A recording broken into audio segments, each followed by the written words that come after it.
The monitor beside my hospital bed beeped steady and slow, the only sound in a room that smelled like antiseptic and fear, when my phone lit up with a photo my daughter posted from the deck of a cruise ship, my husband's arm around her shoulders. Both of them laughing under a Caribbean sun, the caption reading, "Best trip ever." And beneath it, a comment from him, tagged to a coworker, "Sorry I can't make the meeting today, something came up at work." I was 3 days out of emergency surgery, tubes still taped to the back of my hand, and I was staring at proof that my family had taken a $12,000 vacation on my credit card while I nearly died alone. My name is Carol Whitfield, I'm 54 years old, and until that moment in my hospital bed I believed I had built a good life. 26 years married to Richard. 2 children, Emily and Tyler, both grown, both still needing help more often than I liked to admit. I worked as a claims adjuster for an insurance company in Columbus, Ohio, the kind of steady, unglamorous job that pays the mortgage and funds the family trips nobody thanks you for. I was the one who remembered the dentist appointments, who kept the emergency fund untouched, who signed every school form and every loan cosigner document with my careful, trusting signature. I thought that was love. I thought that was what a mother, a wife, does. The chest pains started on a Tuesday afternoon while I was filing a claim report.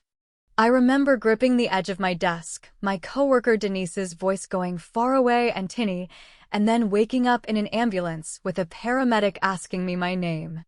2 blocked arteries. Emergency bypass surgery. The kind of thing that reorders your sense of what matters in about 4 hours flat. I called Richard from the pre-op room, my voice shaking, and he said all the right things. "Oh my God, Carol, I'm coming, don't worry, I love you," and then he didn't come. Not that day. Not the next. He texted. Little updates about how busy work was, how Tyler had a big presentation, how Emily was handling things. I lay in that hospital bed convinced my family was holding down the fort at home, grateful, even proud, that I'd raised children who could function without me hovering. That's the story I told myself because the alternative was too ugly to consider. When my sister Patricia flew in from Michigan, Patricia, who I hadn't seen in 18 months because of some petty argument about Christmas, she was the one who sat with me, who held my hand during the scary nights, who noticed something wasn't right when Richard's visits kept shrinking to 5-minute check-ins with his eyes on his phone the whole time. It was Patricia's daughter, my niece Abby, who followed Emily on Instagram and saw the post before I did. She didn't know what she was looking at, not really, she just thought it was strange that her cousin was on a cruise while her aunt was in the ICU, and she mentioned it to Patricia, who came into my room with a face like she'd swallowed glass and said, "Carol, I need you to see something and I need you to breathe while you look at it." I looked at the photo. I looked at the caption. I looked at Richard's comment about work. And something in my chest that had nothing to do with my arteries cracked wide open. I want to tell you I screamed, that I threw the phone across the room, that I demanded answers right then. I didn't. I went very quiet. 26 years of marriage teaches you that the loudest reaction isn't always the smartest one, and some cold, clear part of my mind, the part that had spent 2 decades reading fine print for a living, told me, don't say anything yet. Find out everything first. So I asked Patricia to help me. Not with confrontation. With information. The first thing we discovered was the card itself. It was my card, a personal visa I kept for emergencies, the number memorized by exactly one other person in the world besides me, Richard, because 11 years ago I'd added him as an authorized user, just in case. Back when we trusted each other completely, back when that trust felt like bedrock instead of what it actually was, which was a door I'd left unlocked. The charge was $11,847.32, booked 9 days before my hospitalization, 9 days, meaning this wasn't some desperate, spur-of-the-moment decision made while I lay unconscious. This was planned. This was a vacation my family had booked and paid for on my dime while I was still walking around healthy, still making their dinners, still completely unaware that I was funding a trip I wasn't invited on. That detail sat in my stomach like a stone. Not the money, though God knows the money mattered, but the timing. They had planned this before I got sick. Which meant my hospitalization wasn't the reason they lied to me. It was just the excuse that let them get away with it easier. Patricia found the cruise line's guest manifest. Emily, ever proud, had tagged the ship in another photo, and a little polite phone call from Patricia posing as a travel agent confirmed the booking name, Whitfield, party of 3. Not 2. 3. The third name on that manifest was Diane Kors. I didn't recognize the name at first.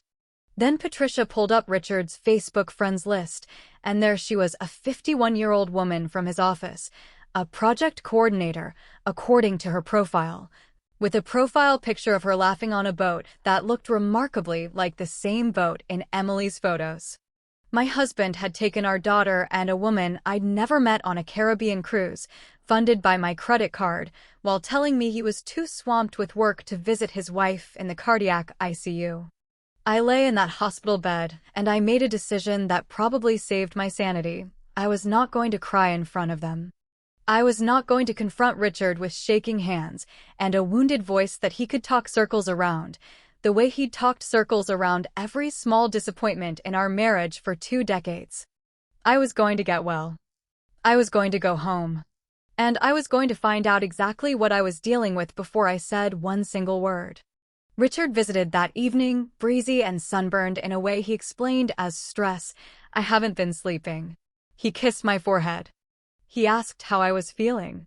He did not know that his wife now knew the name Diane Kors, the exact dollar amount of the Royal Caribbean charge, and the fact that his daughter had lied to my face on a video call 3 days earlier. Sitting on that same ship's balcony with a hotel bedsheet strung up behind her to fake a bedroom. How's Tyler holding up, running everything at home? I asked him, testing the water. Oh, you know Tyler, Richard said, not quite meeting my eyes. He's been a champ. Really stepped up. Tyler, I would later learn, had been at his apartment the entire time playing video games and had not called or texted me once in 9 days. He hadn't gone on the cruise, small mercy, but he'd known. He'd covered for his father with a shrug and a not my business, mom, which somehow hurt in its own separate way, a quieter betrayal, but a betrayal all the same. I was discharged 12 days after my surgery, weak, moving slow, terrified every time my heart skipped a beat that it was happening again. Richard drove me home. He'd cleaned the house, bought flowers, made a show of tenderness that 11 days earlier would have melted me. Now I watched him set the flowers on the counter and thought, with a clarity that frightened me, I am looking at a stranger who has been wearing my husband's face for a very long time. Emily called that first night home, gushing about how relieved she was I was okay, how she'd been praying so hard and checking in with Dad constantly. I let her talk. I asked easy questions. And then, gently, almost sweetly, I asked, how was your trip with Dad? The silence on the other end of the line lasted maybe 2 full seconds, but I heard everything in it, the scramble, the panic, the mental math of a 28-year-old realizing her lie had a hole in it. What trip, she said. The cruise, honey. I saw the pictures.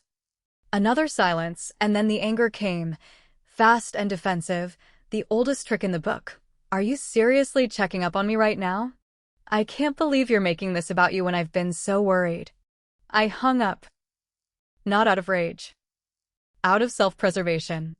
My cardiologist had told me stress was the enemy now, and I understood, listening to my daughter try to gaslight me from a cruise ship balcony, that my own family had become exactly that. Over the following 2 weeks, while I recovered on the couch with a pillow pressed against my healing chest every time I coughed, I did something I don't think Richard ever imagined I was capable of. I built a file. I am a claims adjuster. Building a file is the one thing in this world I know how to do better than almost anyone. I pulled the full credit card statement, not just the cruise charge, but 8 months of transactions, and patterns started to surface that made my stomach turn.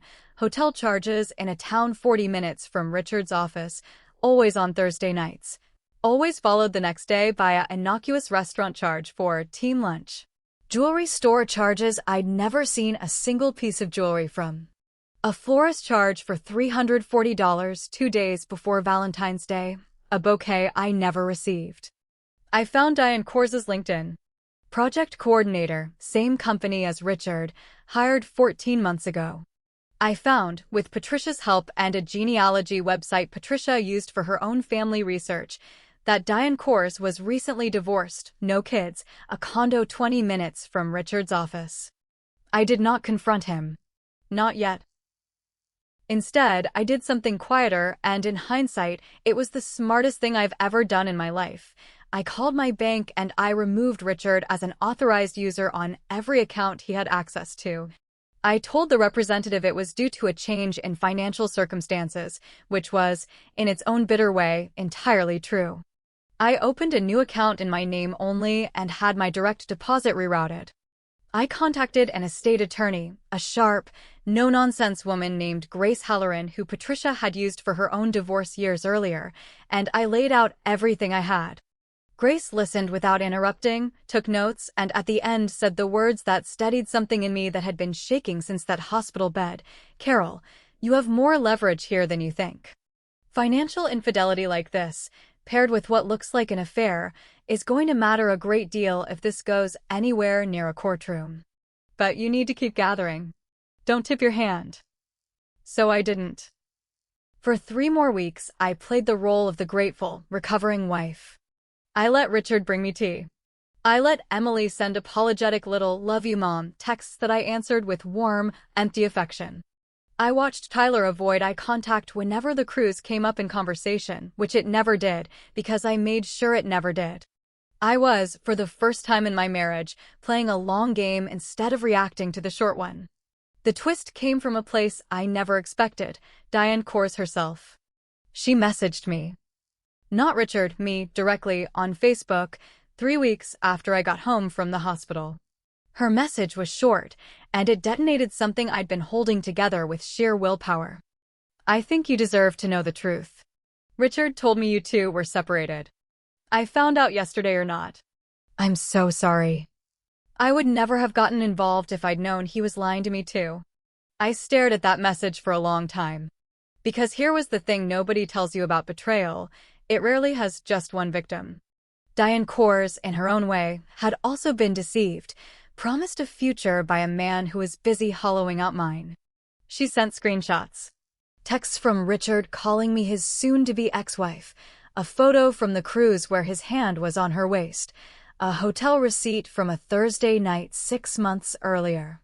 She'd found out about my hospitalization from a coworker who'd mentioned it in passing, assumed Richard had simply been too busy caring for his estranged wife to visit, and only put the timeline together, the surgery, the cruise, the lie. After Emily posted something on Instagram thanking her father for an amazing trip, with the wrong date visible in a screenshot she'd forgotten to crop.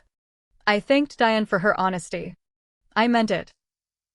And then I sat with Grace Halloran the next morning and handed her every piece of the file, including Diane's messages, and Grace said, quietly, Carol, I think it's time. I didn't scream at Richard when I confronted him. I didn't throw plates. I did something that unsettled him far more than rage ever could have. I sat him down at our kitchen table on a Sunday evening, the same table where we'd eaten 26 years of dinners, and I set a folder in front of him. I know about the cruise, I said. I know about Diane. I know about the hotel in Millbrook. I know you told her we were separated.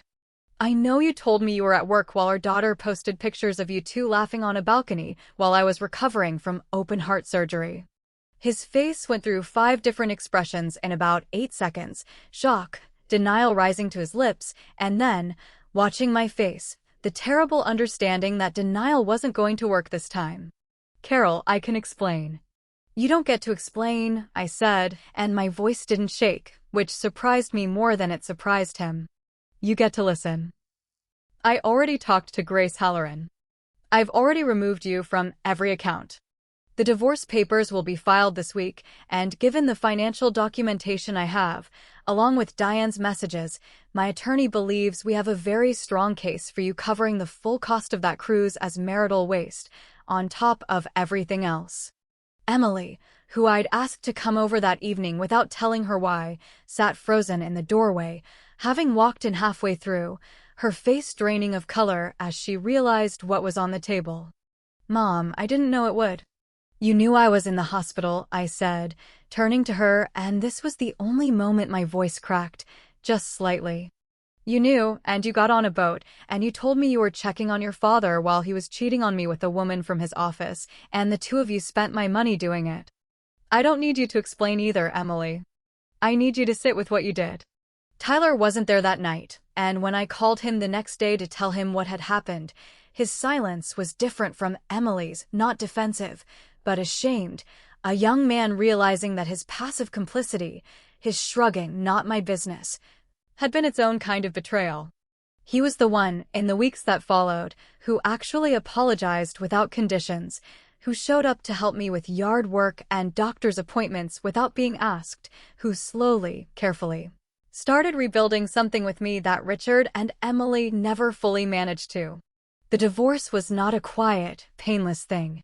Richard fought the marital waste claim for months, his own attorney arguing that the cruise was a reasonable joint expenditure, until Grace produced Diane's messages, the hotel receipts, and the timeline showing the trip was booked and taken specifically to exclude me, an excursion for an affair funded by the woman being excluded. The judge, a sharp-eyed woman in her 60s who I suspect had seen this particular flavor of arrogance before, was not impressed by Richard's arguments. In the end, he was ordered to reimburse the full cost of the cruise, cover a significant portion of my legal fees, and the affair, now thoroughly documented, became a serious factor in the division of our remaining marital assets, which in our state tilted meaningfully in my favor given the financial deception involved. But the real justice, the kind that mattered more than any dollar figure, came in smaller moments. It came the day I sold the house, our house, too full of 26 years of memories that had curdled, and moved into a bright, small condo near Patricia, with a balcony where I grew tomatoes badly and didn't care. It came the day Diane Coors, of all people, sent me one final message: "I hope you're healing." For what it's worth, I ended things with him the day I found out about you. I don't think he's capable of telling the truth to anyone, including himself. I believed her. I still do.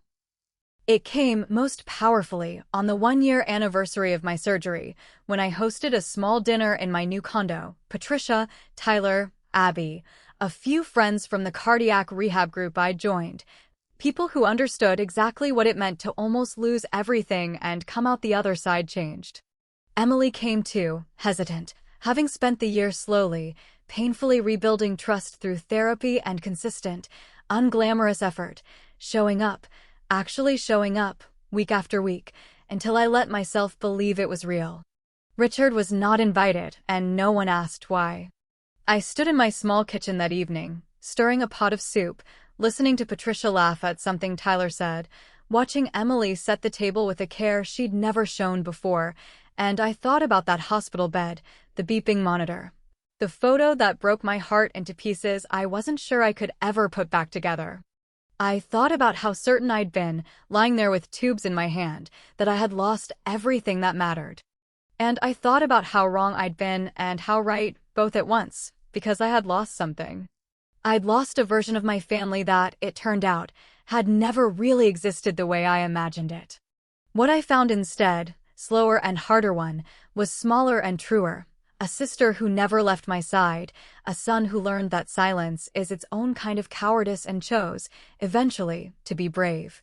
A daughter who had to lose her mother's easy trust to understand what it was worth, and a version of myself I hadn't met before, a woman who could survive betrayal not by breaking, but by building, quietly and precisely, until the truth had nowhere left to hide.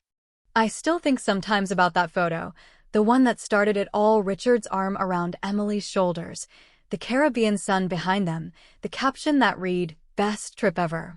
It wasn't, as it turned out. Not for any of us. But it was the trip that finally showed me exactly who was in the boat with me and who I needed to leave behind on the shore. And for that, strange as it sounds, I've come to be grateful. Because it took losing the family I thought I had to finally build the one I actually deserved.